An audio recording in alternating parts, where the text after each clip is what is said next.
Jana niliwauliza watu, kuna milango mingapi inayoingiza fedha? Kuna milango mingapi inayoingiza fedha? Hapa tunaweza tukawa tuna makundi matatu. Makundi mangapi? Matatu. Kundi la kwanza ni wale ambao hawana mlango kabisa. Hawana namna wanaweza wakapata fedha. Kundi la pili ni wale ambao wana mlango mmoja. Kundi la tatu amejitahidi sana, ana milango miwili. Inawezekana ni bodaboda lakini analima. Unanielewa? Inawezekana anafanya bodaboda lakini anafanya nini? Analima. Hiyo ndio milango ambayo Mungu alisema kwenye neno lake kwamba milango yako itakuwa wazi. Muulize jirani yako, milango yako unayo na iko wazi? Unayo na iko wazi? Kwa sababu kuna watu ambao wamelizika tu na kamlango kamoja. Yaani baba anashinda hapo, mama anashinda hapo, shangazi anashinda hapo, mjomba anashinda hapo. Huyu ameuza, huyu amenunua, huyu amekunywa soda, huyu mlango huu mmoja. Nani naweza nikamtolea mfano? Zakaria, changamka bwana. Siwe kama mwenyekiti ameshiba. Hivi ile ndani yangu bodi mlirudisha, basi utakuwa bodi wewe. Bwana Yesu asifiwe. Lakini njoo mwanangu, wewe nenda. Kuna kitu nimeshaelewa. Njoo mtoto wangu mzuri. Huyu ndio ambaye ndio mlango unao mmoja. Bwana Yesu asifiwe. Funga macho sasa, wasio wanakuangalia. Mlango huu ndio mmoja unaoingiza nani? Fedha. Mjomba amekufa, shangazi anasafiri, ada za watoto, kikundi kinataka hela, harusi, mchango, kanisani tuna ujenzi. Unaona huyo mtoto mmoja anafanya mwisho si utatoa damu. Hasara ya kuwa na mlango mmoja. Kila kitu kinategemea mlango mmoja. Unahitaji kutoa, utoe pale. Unahitaji kutumikia Mungu, una mlango mmoja unyofoe pale. Mama amepata ajali, utoe pale. Sijui bodaboda ameiba nini. Sasa huo mlango utakuwa mlango gani huo kwa kweli? Hilo duka litabaki duka hilo? Hilo duka litabaki duka? Hapana. Haliwezi. Hata kama lilikuwa na uwezo wa kujisimamia. Tatizo ni kwamba duka moja linatatua changamoto zote ulizo nazo. Ada inahitajika hapo kwenye mlango huu. Sasa kuna kitu kimebaki kwenye mlango. Jamani, sikila moja na mlango wake. Kuna kitu kimebaki.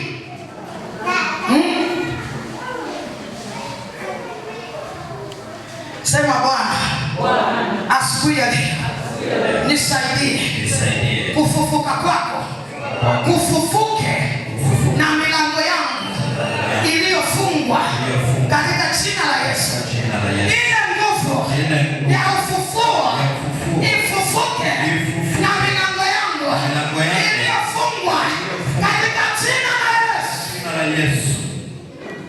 Wakati nafundisha jana nikasema Adamu Mungu alimchepushia mto mmoja, lakini ule mto ukatoka mito mingapi?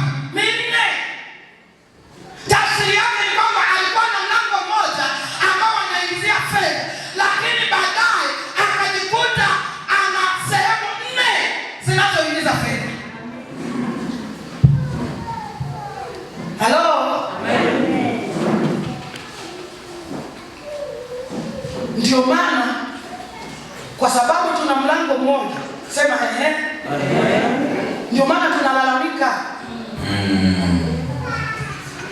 Kulalamika kunakuja kwa sababu ya mlango mmoja. Kunung'unika kunakuja kwa sababu ya mlango mmoja. Umewahi kuona wapi tajiri analalamika?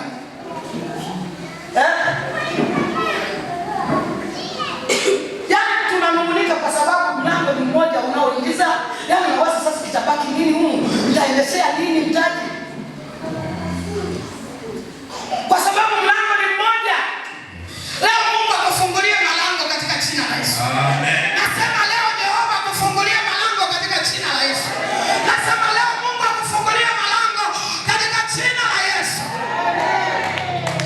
Anaitika amina, milango itafunguka kwake.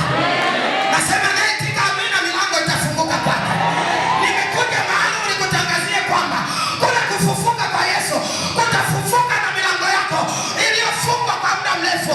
Kutafufuka na malango yako yaliyofungwa. Wezekani Yesu anafufuka milango bado inafungwa.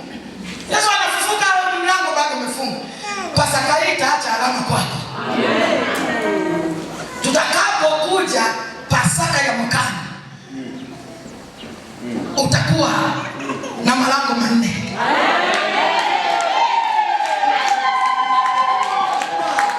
Kama isivyo Bwana. Kwani malaika wale walioenda kwa Abrahamu walimwambia, si walimwambia mwaka unaofuata mwanao atakuwa, mke wako atabeba ujauzito. Na mimi nakutabiria kwamba mwaka ujao utakuwa na malango manne yatakayoingiza fedha in the mighty name of Jesus. Kwani malaika wale walioenda kwa Ibrahimu walikuwa watu gani? Wakamwambia mnamo mwaka huu tarehe kama hii Sara atakuwa na mtoto. Na mimi nakutabiria mnamo mwaka huu mwakani tarehe kama hizi utakuwa na malango manne in the mighty name of Jesus.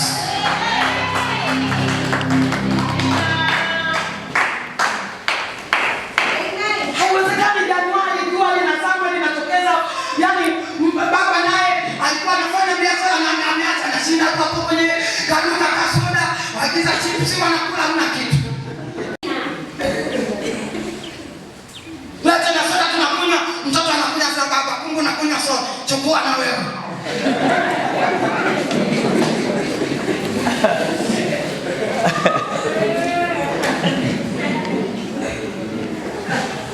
Utafilisika na hilo duka utafunga.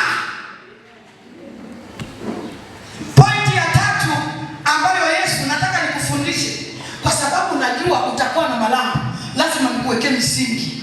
Yes. Amen. Amen. Lazima nikuwekee nini? Misingi. Msingi wa kwanza ambao damu ya Yesu inakupa ni hekima ya usimamizi. Hekima ya usimamizi. Haya niliyokuwa nayatamka ni kwa sababu una hekima. Lazima wewe mwenyewe ambaye ndio unatafuta hayo malango uwe na hekima ya usimamizi. Amen. Watu wengi wanafungua maduka, watu wengi wanafungua biashara. Kwa nini zinakufa? Hawana usimamizi. Duka kila mtu anauza. Kila mtu anauza. Hata hujampima huyo mfanyakazi ni mwaminifu kiasi gani. Amekuja leo umeshampeleka kaunta. Humu ndio tunaweka hela. Humu ndio wewe. Atakuwa mpole siku ya kwanza. Atakuwa mpole siku ya tatu. Siku mauzo yamekuwa ya kutosha, anaondoka nayo, unabaki unalia. Usimamizi. Mwambie jirani yako unahitaji hekima ya usimamizi. Hekima ya usimamizi. Hata kanisa linahitaji hekima ya usimamizi. Amina. Huwezi kuwa na mradi ambao nendeni magunia hizi hela nenda kapime mahindi debeka elete hapa pima peleka tu sokoni wewe peleka. Uelewa alipima ndo 200 alipima 3. Nikifika kule utayakuta na mengine yako pale pale wewe. Baada ya muda simu inaita. Nimeshafika sokoni nimeshaweka. Umeshaweka haya sawa. Kesho utamuuliza gunia liko wapi?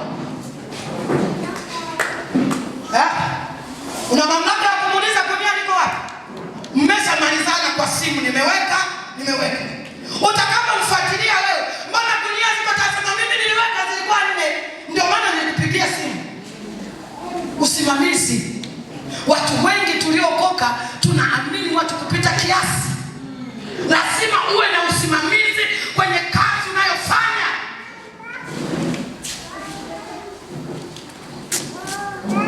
Wewe umelima shamba, unampa tu kibarua, umeweka mbolea, nimeweka. Kumbe ameweka kwenye shamba lako. Palini, watu wangapi wanahitajika? Wawili, anasema wanahitajika 30.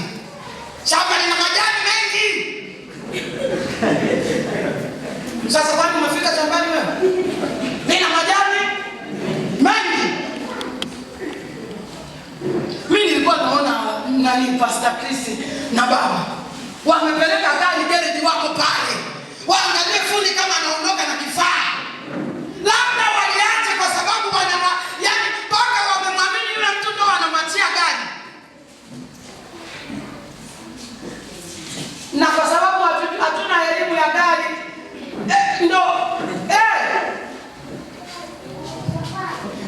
watakuwa kama wale wanafunzi wa zamani wakati unasoma. Baba hello mwanangu. Yaani baba huko mambo yako magumu. Microscope imevunjika baba. Wamesema tutoe hela baba. Mwanangu analia na kulia mzee. Amweba baba amekufa baba amweba. Wamesema tulipe amweba baba. Kwa hiyo wanataka singa. Wanataka laki moja. Anamuita shangazi, anamuita mjomba, anamuita binamu, amweba. Mwambie jirani yako usimamizi. Usimamizi hapo usiposimamia swala la mtoto wako shule, utashangaa ameoa, anaishi na mwanamke, ile ada unayolipa wanakula. Mwanangu zinahitajika ngapi? Wakasema tunaenda Fili, alafu safari hii baba tunaenda Mtwara baba.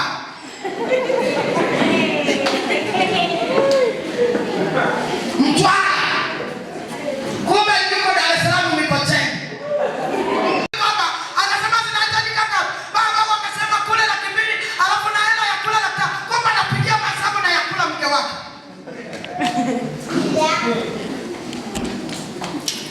Bwana vipi matokeo za wanasema hata watumia kwenye mifumo. Mzee mfumo anaujua. Usimama. Mahali niwaambie walokole tunapofeli ni kwenye usimamizi. Hakuna mlango ambao utaufungua ukauacha tu hivi wala huangalii umepata faida au umekula hasara, uendelee na biashara hiyo au badilisha, uelewi.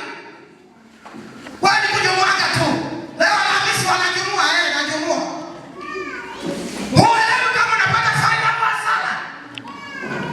Na una mpango wa kujua hii hasara imesababishwa na nini. Una haja ya kujua. Umejiamini kupita kiasi. Haya madugu ulioitika 4, sijui milango 4 hii inahitaji usimamizi. Na kama kuna kitu unataka ufike mahali uweze kumanage hivyo vitu, nenda shule. Umenielewa? Nenda wapi? Nenda shule. Huwezi kuwa unapanga mikakati, nitakuwa na kampuni, elimu ya kampuni kuisimamia huna. Mimi nawasifu tu wale Wachaga wenzangu wale ambao wako Kariakoo wale. Mnawafahamu? Wale Wachaga pamoja na kwamba halijui kusoma, hata likiandika inaenda hivi wala linaba, lakini limeajiri wasomi mle ndani. Wahasibu ni watu waliosoma, wanaolinda pale ni wasomi, wafanya mahesabu ni wasomi. Lenyewe nikija nikukagua tu. Alafu ninamtafuta mtu mwaminifu mmoja, ninamwambia wewe nakuamini. Unajua mimi sijasoma. Wewe na kusomesha, nenda usimamie. Ninasoma lile jamaa, si ninakula na Bwana. Asema, yaani wewe ukichunguza hawa wote huko, mimi najua namna nitakavyokuwa nakukatia. Anajua elimu hana. Yesu Yesu mwenyewe wakati yuko kwenye kazi yake ya kuhubiri Injili, hakufanya kazi bila kuwa na, hapo tuliposoma anasema hivi, soma hiyo 17. Nazungumza hekima ya usimamizi. Umeshafunga na wewe? Isaya 17. Nianze mwanzo. Nenda ile mwisho, ile mstari wa mwisho. Sema hivi. Tena nitawafanya wasimamizi wako wawe amani. Nitawafanya wasimamizi wako wawe amani. Ishia tu hapo. Amen. Kwa tafsiri kwamba wewe ukiwa msimamizi mzuri, maana yake haya maduka yote huwezi kuendesha wewe. Mungu atakupa watu wa kusimama na wewe, lakini anasema watakuwa amani. Maana yake hawana changamoto. Amina. Sasa Yesu naye alikuwa na wasimamizi ambao walikuwa nao. Wa kwanza, hata kama sisi hatuhesabu kama ni msaliti, lakini alikuwa na mhasibu Yuda. Yule jamaa alikuwa amesoma uchumi, alikuwa kimboko kwenye masuala ya kichumi, kiasi kwamba hakutaka hata pesa ipotee. Walipoleta mahamu wanamtoka Yesu, sasa Yesu, unajua kama ni gharama hii ni pesa, hii alikuwa mchumi, ninaelewa mahesabu. Yaani umemweka mtu anayetunza pesa hata hesabu hajui. Cheke na anarudisha nyingi kuliko Sasa unamwona, lakini Yesu pia alikuwa na mwanasheria Nikodemo, yule aliyemwendea Yesu usiku. Biblia inasema yule jamaa alikuwa mkuu wa Wayahudi. Huwezi kuwa mkuu wa Wayahudi ambaye hujui sheria. Kwa hiyo alikuwa ni mwanasheria. Fika mahali mpendwa, kama una maono ya kuwa na milango 4 mwakani, mwanangu Milika, tafuta mwanasheria ambaye atasimama kwa niaba yako. Hata hili kanisa nafanya mpango tuwe na mwanasheria. Hatuwezi kuendesha kanisa hatuna mwanasheria. Mimi nikaa natafuta neno la Bwana. Mwanasheria wakiita huko aende kapambane na waserikali. Mimi napambana na mambo ya Jehova. Mahali tulipofika kanisa, lazima tuwe na mwanasheria atakayesimama kusema badala yetu. Sio tunaanza mambo ya kanisa, mchungaji ameitwa na watu tunapigia, katibu hamna, yupo mwanasheria. Kama unafikiri nakutania, ili ni Nicodemus walituma watu kwenda kumkamata nani? Ndio hayo maandiko niliyokutajia. Walituma watu kwenda kukamata Yesu. Na yeye Nicodemus mkuu wa Wayahudi, tena alikuwa mkuu wa Yesu.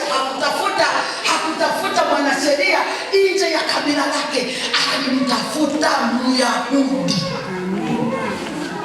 Asomaye na afahamu. Akamweka pale.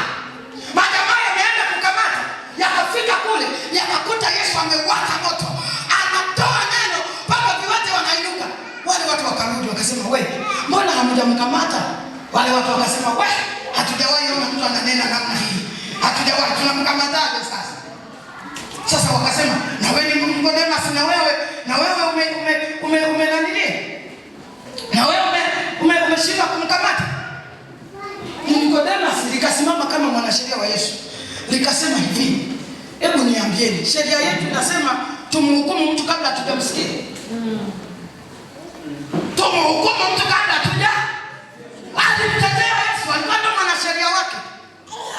Ukirudi kwenye kitabu cha Yohana 19, alipokufa Yesu, wale Wayahudi kama waligawana nguo, uwe na uhakika hata mwili wa Yesu walikuwa wanataka wagawane. Kila mmoja anahisi labda akienda nao nyumbani, kama walikuwa wanaabudu miungu, unafikiri mwili wa Yesu wangeshindwa kuabudu? Wakati yule mkubwa yule ameenda kuchukua mwili, alikuwa nani alienda kuomba mwili wa Yesu? Alikuwa Yusufu. Sasa huyu Yusufu alipoenda kuomba mwili wa Yesu, hakwenda peke yake, alienda na Nikodemo, mwanasheria wa Yesu. Soma maandiko yako, hebu nisome hiyo 19 mlioandika. Soma hiyo 19. Yohana 19, inawezekana hata unasema yeye huyu mchungaji anashuka maandiko, anashuka anayetoa wapi? Soma maandiko hiyo Yohana 19. Yohana 19 mstari. Simuliandike. 38 soma. 38 unasema hata nitasoma. Hata baada ya hayo Yusufu Arimathaya naye ni mwanafunzi wa Yesu, lakini kwa siri, kwa hofu ya Wayahudi, alimwomba Pilato ruhusa ili auondoe mwili wa Yesu. Na Pilato akampa ruhusa. Basi akaenda akauondoa mwili wake. Akaenda Nikodemu naye, yule aliyemwendea usiku hapo kwanza, akaleta machanganyiko ya manemane na uudi yapata latini 100. Yaani huyo mwanasheria alienda na vitu anavyo kwa ajili ya Yesu. Wewe unafikiri Pilato alitoa ule mwili hivi angekuwa Yusufu Arimathaya angetoa mwili? Myahudi alikuwa pale, mwanasheria wa Yesu. Anaangalia je, mwili watatoa au hawatoi? Mwili unatolewa au hautolewi? Alafu liko na manukato kabisa. Limejia, yani ana maandalizi kabisa kwamba tuna mzee utatupotezea mwili. Tayari tuko na maandalizi, sisi tunaenda kuzika. Kuna hatua lazima ufike. Uwe na Mungu anasema atakupa wasimamizi ambao watakuwa amani. Na mimi nikutabiria siku ya leo kwamba Mungu akupe wasimamizi kwenye hiyo kazi ambayo kwenye huo mlango unaokusudia. Mungu akupe wasimamizi. Amen. Hakuna kazi inayoenda bila kuwa na watu wa kusaidia. Sasa kuna mipango mikubwa, lakini unaona wangapi wameenda kutibiwa pale kwa sijui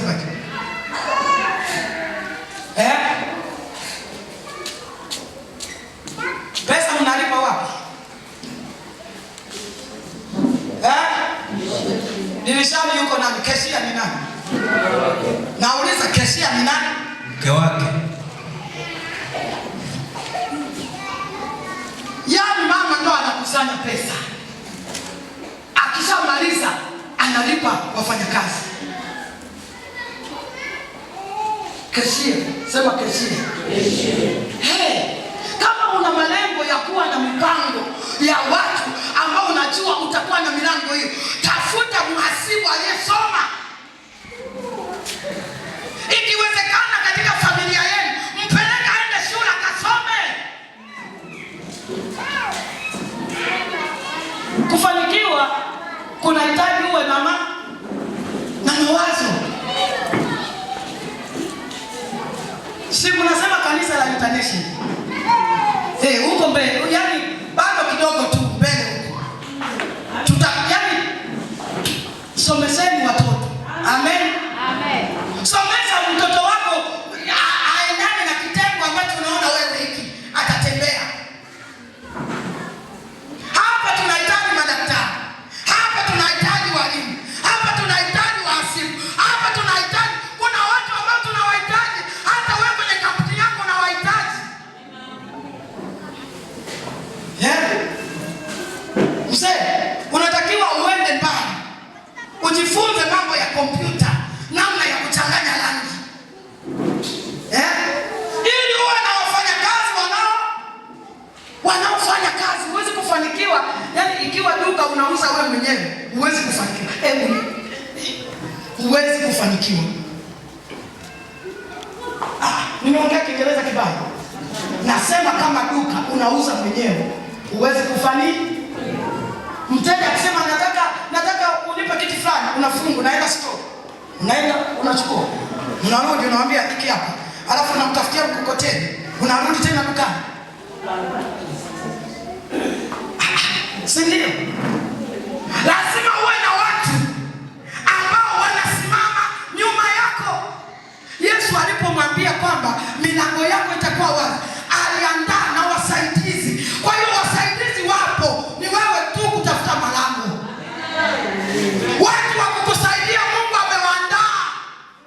Anasema wasimamizi wako watakuwa amani. Maana watakuwa watakuwa sio watu wa kukuibia, watakuwa sio watu wanaoacha kazi njiani, watakuwa sio watu ambao hawakujana, watakuwa ni watu ambao wanaheshimu, watakuwa ni watu wanaokunyenyekea, watakuwa ni watu ambao wanakutetemekea. Ukisoma kitabu cha Mwanzo, yule mtumishi alipoenda kumuoa Rebeka, cha kwanza alipofika ili apate mke yule, akasema mimi ni mtumishi wa ile tu kusema Ibrahimu. Sijani kama wale watu wanataka waendelee tena kusikia, kwa sababu Ibrahimu anasema bwana wako ana ng'ombe, ana punda, ana mali, ana fedha, lakini hakuishia hapo. Akasema bwana wako ana watumwa na vijakazi. Fuatilia wote waliofanikiwa kwenye Biblia, na kuna mahali ambapo Lutu alitekwa. Biblia inasema Ibrahimu alichukua vijakazi vyake 300 vikaenda kupigana kwa ajili ya kumwokoa nani? Kumwokoa Lutu. Lazima uwe na watu. Hii Pasaka Mungu anakupa watu. Nasema kwenye Pasaka hii Mungu anakupa watu wa kusimama na wewe. Nasema Mungu anakupa watu wa kusimama na wewe. Nasema Mungu anakupa watu wa kusimama na wewe. Yesu anakupa watu wa kusimama na wewe. Na watu watakuwa amani.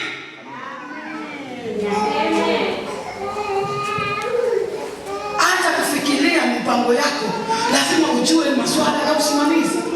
Lazima uelewe hawa watu nao waajiri. Hata serikali yenyewe ikihitaji watu, inaajiri watu ovyo, inaajiri watu ambao wana elimu katika hicho kitengo. Kama unaona una mpango wa kuwa na vitu ambavyo hutaendesha mwenyewe, angalia ni watu gani watakusaidia. Sasa kwani mimi nasema uongo? Kwani baba alipofika hapa alifanyaje? Bwana Yesu asifiwe sana. Baba alipofika hapa alianza yeye mwenyewe, lakini kwa sababu alikuwa anajua kanisa lake litakuwa kubwa, alianza kupeleka watu kwenda kusoma. Bwana Yesu asifiwe sana. Alianza kuwasomesha watu. Unajua ukisomesha mtu la yake ni kwamba kwa sehemu fulani anakuwa na hofu fulani ya unyenyekevu. Ni wachache wanaofanya ubaya, lakini wanakuwa na hofu fulani. Wanakuwa na hofu. Aliyenisomesha ni huyu. Ndio maana makanisa yakikusomesha yanakupa mkataba. Miaka 2 uliosomeshwa ufanye kwanza mkataba, ukimaliza ndio uko huru kwenda kufanya kazi sehemu nyingine, lakini lazima utatumikia lile shirika lililo kusomesha. Bwana Yesu asifiwe sana. Una mpango wa kuwa na malango, anza kufikiria ni mambo gani utayafanya. Bwana Yesu asifiwe. Lakini tuliona jana kwamba mlango mmoja unaweza kukufanikisha ukawa na milango mingine. Kwa hiyo kuwa na adabu na heshima kwenye ule mlango ambao Bwana amekupa. Kuwa na adabu na nini? Na heshima. Soma mstari wa mwisho nimalizie nani yangu. Hapo Isaya 60 ule mstari wa mwisho. 17 pale.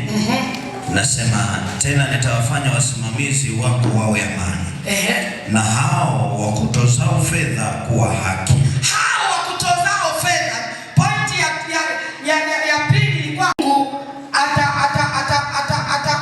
atakuachilia haki. Sikiliza niwaambie kanisa.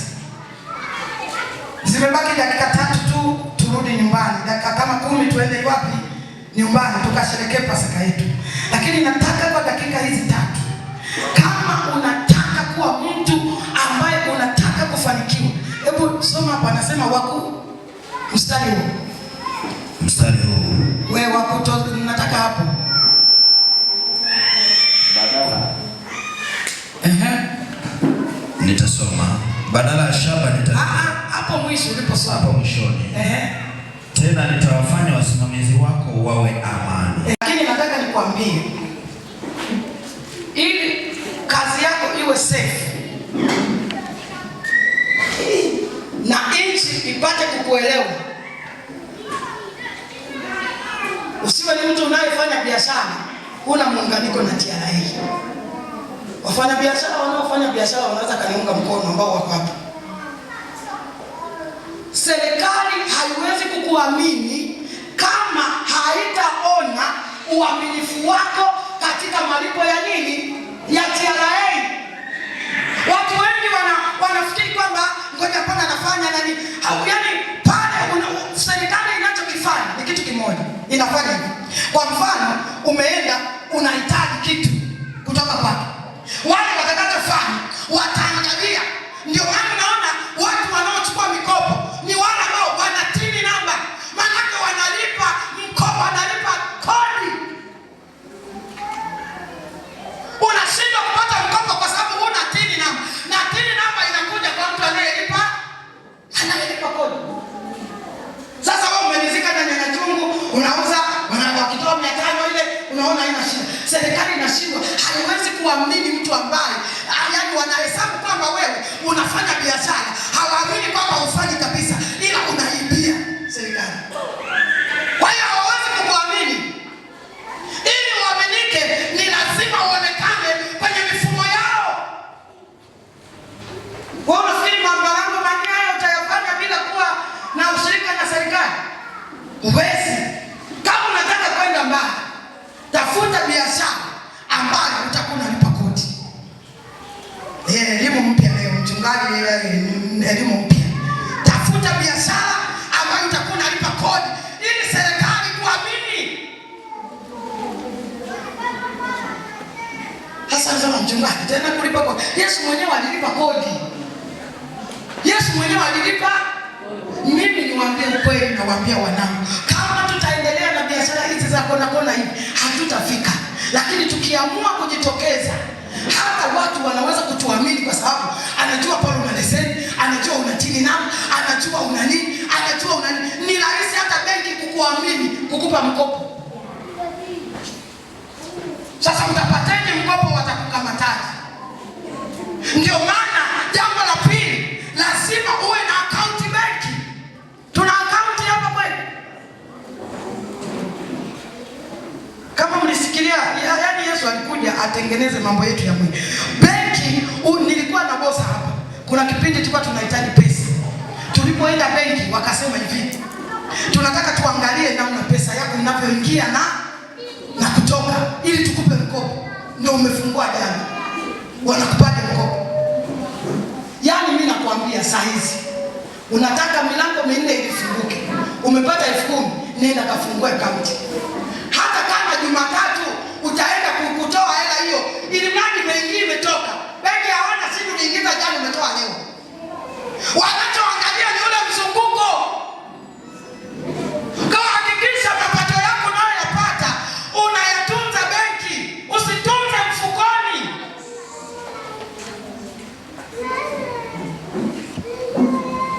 Wanapoangalia akaunti yako wanaona Januari ziliingia 200,000, zikatoka 50. Hata kama zilitoka 200,000, haya ukipata hela ya mshahara usichukue, nenda itumbukize kwanza benki isome, alafu ndio uanze kuchukua ya matumizi. Mtanikumbuka 2025 Disemba.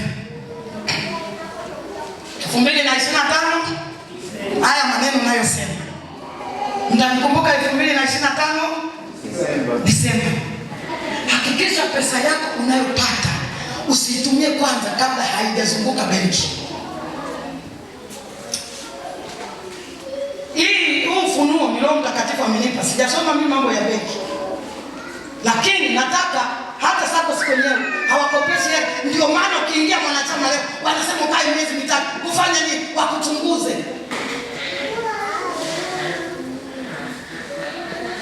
Uongo kweli? Unachunguzwa. Sasa wewe umelipa 500,000, na watoto shika, wewe nenda peleka benki kwanza. Alafu kaa akili, unajua ukipeleka benki inakupa pia akili ya kutulia. Hiyo fedha ufanyie nini? Lakini kwa sababu iko mfukoni. Mnataka nani? Mboga nini? Umesema mama mko amekuja. Sasa anaondokaje mama? Mfuko ndio benki. Mimi nimwambie hatutafanikiwa. Huko nyuma mnanisikia?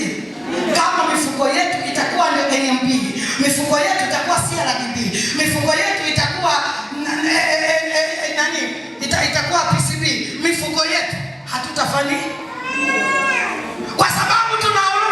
Tumeumbiwa huruma sisi kama wazungu, yaani sisi tuna huruma. Mgeni akija hata kama hana taarifa, wewe nenda kachukue mboga pale.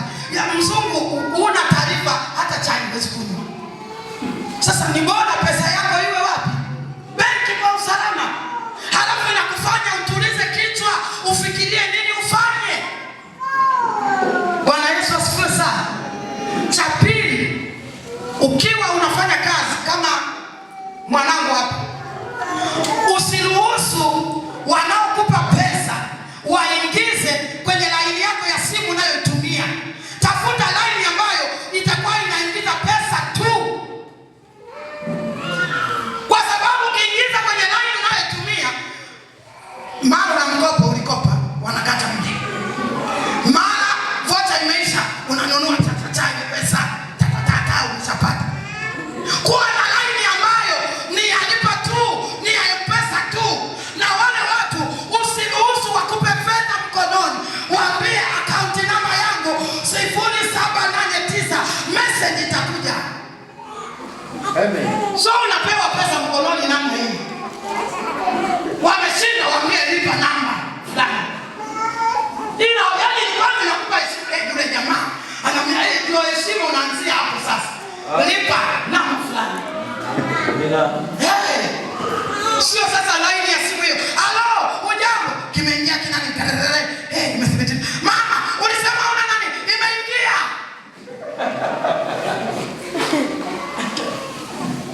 Wewe nenda haraka kule kwa mwalimu ukachukua nani kule. Mama nani kachukua kule. Na waambie na watoto warudi kule walikoenda. Wewe. Lazima uwe na system ya namna pesa zako. Mimi naongea nawe kwa sababu najua Mungu atakufanikisha. Nakupa namna ambayo uwe salama kwenye fedha ili uweze kuwa na malango mengi. Sasa wewe umetumiwa 200,000 zote ziko mfuko wewe. Yaani pale kwenye mfuko pana NMB, pana CRDB, pana toa lipa pesa humo kwenye mfuko.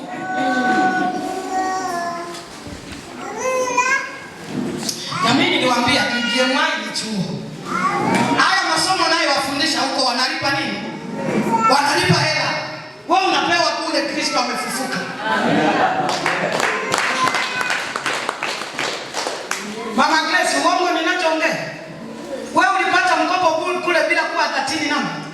Hawaangalii mzunguko wa biashara yako inaendaje. Sasa kama tunataka kwenda mbali, ni lazima tujiunganishe. Ni lazima tutafute namna ambayo kama una akaunti, Yesu amefufuka leo, kesho fungua akaunti. Shilingi 10,000. Nenda kafungue 1,000 kufungua akaunti. Tafuta namba ya lipa. Kuwa nayo pale.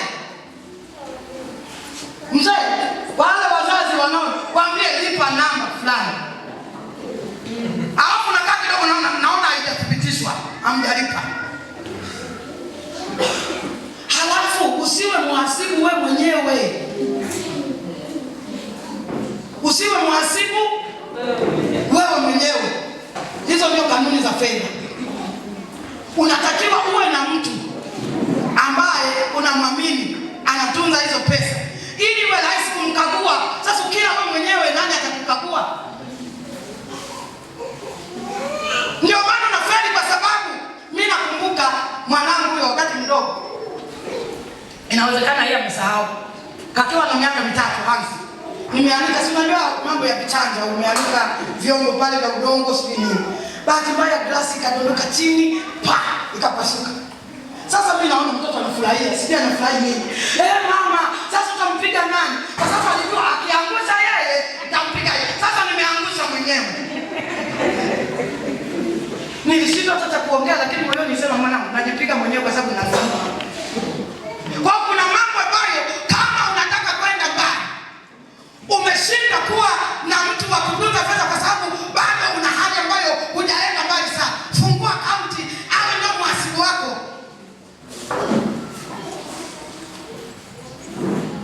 Namba yangu ya umeona, hata wasusi tunapoenda kusuka wanalipa namba. Wanajua kuna siku anakuwa hana hela.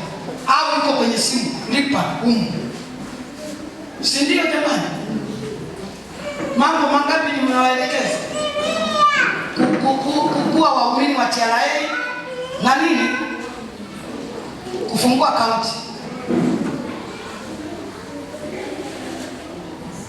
Wangapi wanasema Jumapili tunapokuja hapa mchungaji, tutakuwa tayari tuna akaunti tumefungua. Akaunti ni pesa ndogo unafungua. Ni hela ndogo tu. Ukifungua akaunti inakuzuia wewe hata kuhangaika na videni vya hapa na pale. Unajua ukiwa na hela nyumbani ni ngumu kumnyima mtu wewe. Lakini sikiwa akaunti ni rahisi kumwambia sina pesa, na kweli huna, kwa sababu kule umetunza hujasema za matumizi fulani. Lakini ukiwa nazo nyumba na unaponyima anasema wewe nikwambie mume wangu anakunyima tu, ana hela mle ndani. Hizo hela mlizoweka ndani pelekeni benki. Ana hela mle ndani. Kumbe wewe zile hela kuna malengo nayo. Ili uwe na malengo, uwe rafiki wa NMB, uwe rafiki wa CRDB. Wakiona malengo leo nayo, wale watakusaidia, utasogea. Utasogea kwa mwongozo. Umekosa elimu hiyo, njoo tuongee hapa, lakini wafuate wale watu watakusaidia. Hatuwezi kuendelea na 500. Yaani kwambia kama una biashara ya 100,000, utatembea na hiyo biashara, utaenda nayo, utarudi nayo, utaenda nayo. Lakini kumbe hiyo 100,000 watu wanaweza kukupa maarifa namna gani ufanye na ufanikiwe.